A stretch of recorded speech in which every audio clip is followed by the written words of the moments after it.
Madame, monsieur, bonjour. L'eau et l'électricité, des enjeux vitaux en Afrique. Plus de 600 millions de personnes sont privées d'électricité en Afrique subsaharienne. Selon les données de la Banque mondiale publiées en 2015, le continent africain dispose de plus de 5 000 milliards de mètres cubes d'eau dans ses nappes phréatiques et pourtant 320 millions d'habitants ne bénéficient toujours pas d'eau potable. Alors comment développer l'accès aux ressources, préserver celles qui sont disponibles mais aussi les renouveler? Nous en parlons avec Fabrice Fonladossa, président directeur général de Veolia Africa et Veolia Middle East. Bonjour monsieur Fabrice Fonladossa. Bonjour. Merci d'être avec nous sur ce plateau. Je rappelle que vous êtes ici à Dakar pour participer à la conférence internationale Africa Convergence. Alors le chiffre d'affaires du groupe français était en 2016 de 25 milliards d'euros et d'un peu plus de 1 milliard en Afrique. L'activité du groupe en Afrique a permis de contribuer, si je puis dire, au plan de transformation du groupe. Mais comment expliquer cela ?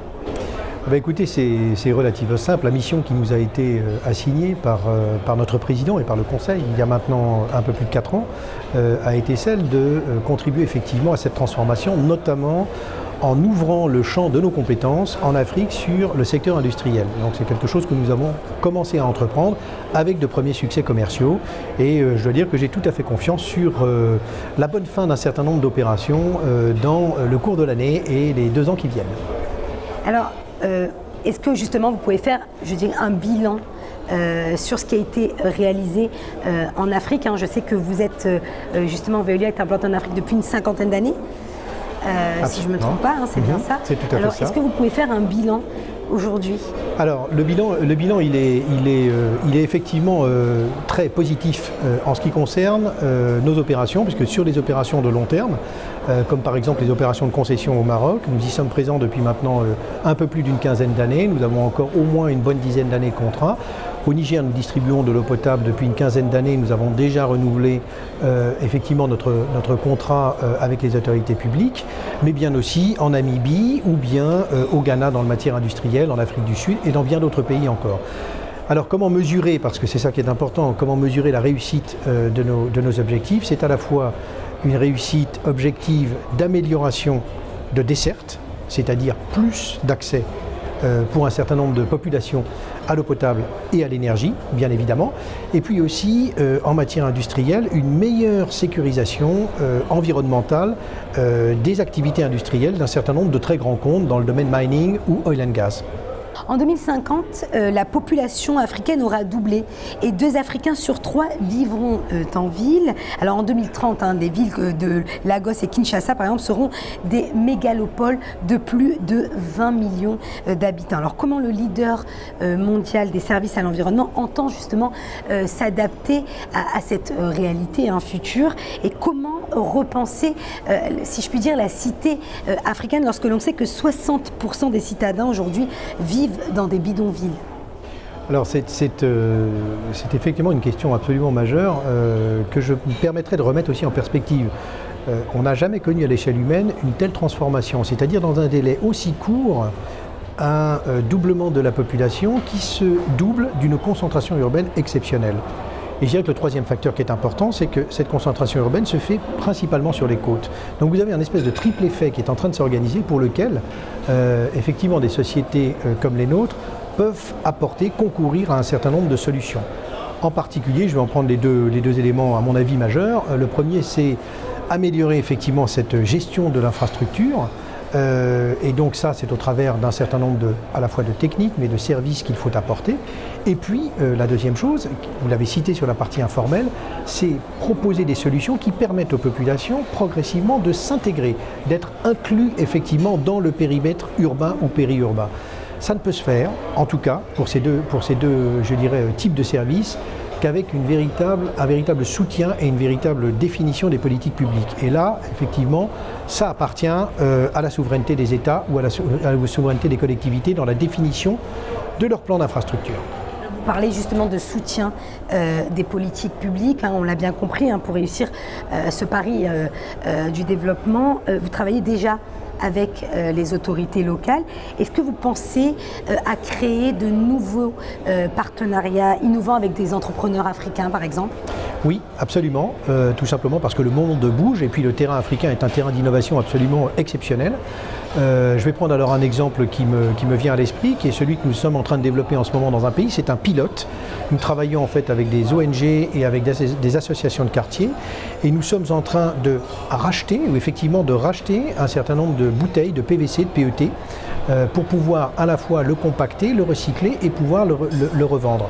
Avec deux vertus principales: donner du travail à des gens, racheter ce qui concerne en fait une véritable pollution aujourd'hui, et effectivement créer un petit tissu industriel intégré avec des gens qui sont capables de collecter, d'apporter, de vendre, et nous-mêmes nous transformons et nous sommes capables de nous intégrer dans une chaîne de revente. Donc ça a des aspects tout à fait vertueux.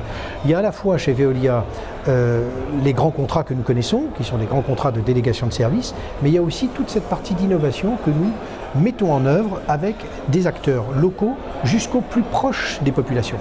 Alors, quels sont les obstacles auxquels vous devez justement, vous faites face au quotidien et qui entravent justement la bonne marche de vos actions ? Il y a des obstacles, je dirais, je vais peut-être commencer, si vous me permettez, dans votre question, par là où il n'y a pas d'obstacle. Il n'y a pas d'obstacle en fait financier. Je pense que c'est un leurre de dire qu'il y a des obstacles financiers. Les ressources financières, qu'elles soient d'ailleurs locales ou via les bailleurs de fonds, existent. Donc je ne peux pas dire que franchement ce soit financier. Ce n'est pas du tout technique non plus. Les techniques. Non. La réalité, ce sont des obstacles en général liés à la gouvernance ou au défaut de gouvernance. Et là, vous retrouvez effectivement une certaine faiblesse parfois des institutions publiques dans la façon dont elles mettent en œuvre leur politique publique, ou parfois, effectivement, des choix qui sont faits par les autorités publiques de plutôt privilégier d'autres programmes et qui ne sont pas des programmes d'eau ou pas des programmes d'énergie. Je vais prendre deux exemples pour moi qui sont remarquables. Il y a un exemple très ancien aujourd'hui, qui est ce qu'a fait le Maroc. Le Maroc a décidé il y a très longtemps maintenant que l'accès à l'eau et l'accès à l'énergie était une priorité nationale. Sa Majesté, aujourd'hui, Mohamed VI a même lancé un programme à un moment donné qui était un programme qui visait à booster effectivement, à accélérer l'accès à tous à l'énergie et à l'eau potable. Et pour ce faire, ils ont mis en place les politiques publiques. Et ça fait maintenant entre 15 et 17 ans, ce qui est quand même que ces politiques se déroulent et que même si les gouvernements se suivent, les politiques persistent. Donc c'est très important, c'est que la continuité de la chose publique et le soutien du plus haut niveau de l'État est un phénomène essentiel. Je vous prends un deuxième exemple aujourd'hui, c'est la Guinée-Conakry dans le domaine de l'énergie. Le président à l'époque avait fait de l'énergie, de l'accès à l'énergie pour tous, son programme national. Aujourd'hui, il surveille lui-même, ainsi que son administration, la mise en place et le déroulement de ce programme. Il est personnellement impliqué dans le suivi, l'observation des progrès qui sont faits.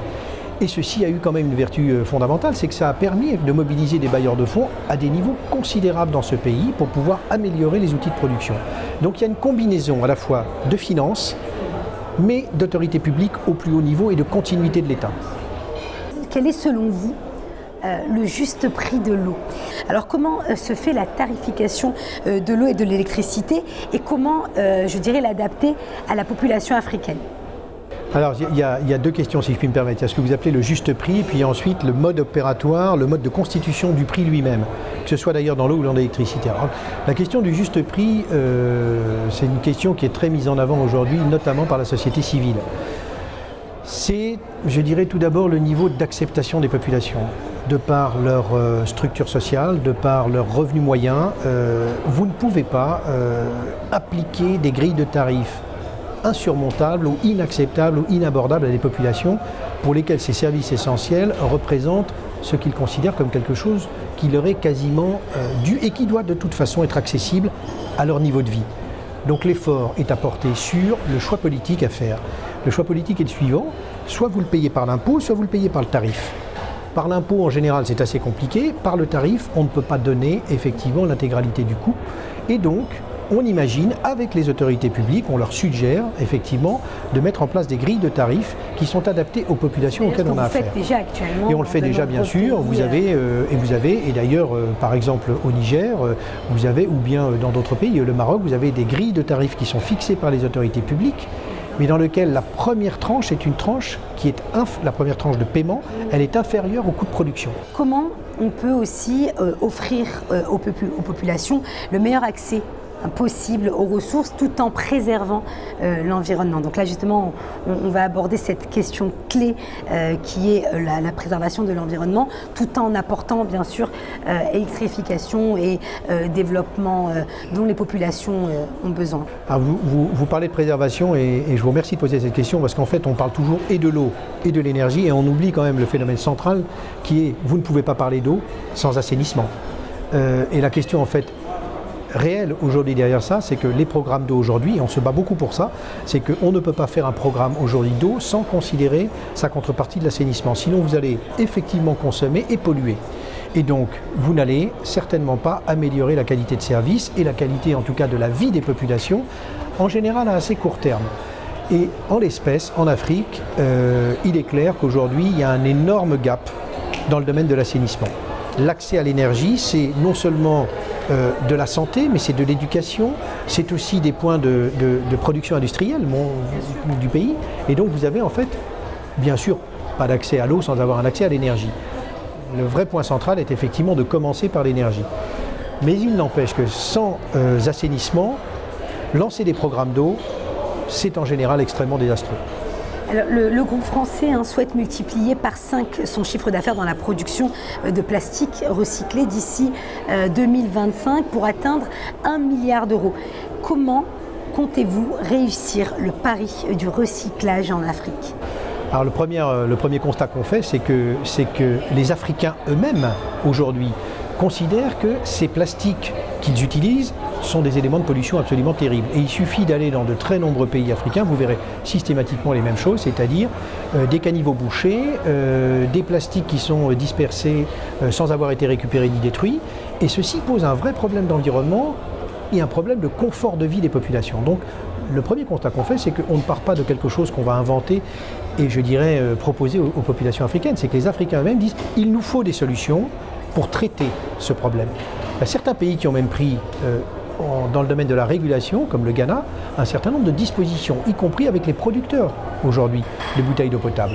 Donc nous, ce que nous proposons aujourd'hui, et c'est en cela qu'effectivement nous pensons qu'il y a véritablement une filière à organiser, c'est de pouvoir collecter, traiter, et effectivement pouvoir ensuite gérer ces plastiques de manière à dépolluer l'ensemble des villes ou bien des situations périurbaines. Enfin, une dernière question. Depuis 3 ans, le groupe se renforce dans un autre secteur, le secteur pétrolier. Alors comment justement aidez-vous les industries pétrolières et de gaz à réduire leur empreinte écologique et ainsi répondre, je dirais, aux nouveaux défis et enjeux environnementaux ? Écoutez, là on n'a rien inventé. En l'espèce, nous suivons en fait l'application, la mise en route dans un certain nombre de pays africains aujourd'hui, de plus en plus croissant d'ailleurs, de la réglementation et notamment de la réglementation en matière de rejet, en matière de traitement des eaux usées, en matière de ce qu'on appelle de traitement des eaux de process. Et donc vous avez 2 secteurs qui sont concernés par cette opération, d'une part le secteur minier et d'autre part le secteur oil and gas. Nous avons donc aujourd'hui développé de multiples opérations qui sont aujourd'hui en appel d'offres, que nous négocions aujourd'hui dans ces 2 domaines-là en particulier. Merci Patrice Fonladossa. Je rappelle que vous êtes président directeur général de Veolia Africa et Veolia Middle East. Merci d'avoir accepté notre invitation. Merci chers téléspectateurs de Medi 1 TV et Medi 1 TV Afrique pour votre fidélité. Restez avec nous, l'information se poursuit sur notre antenne.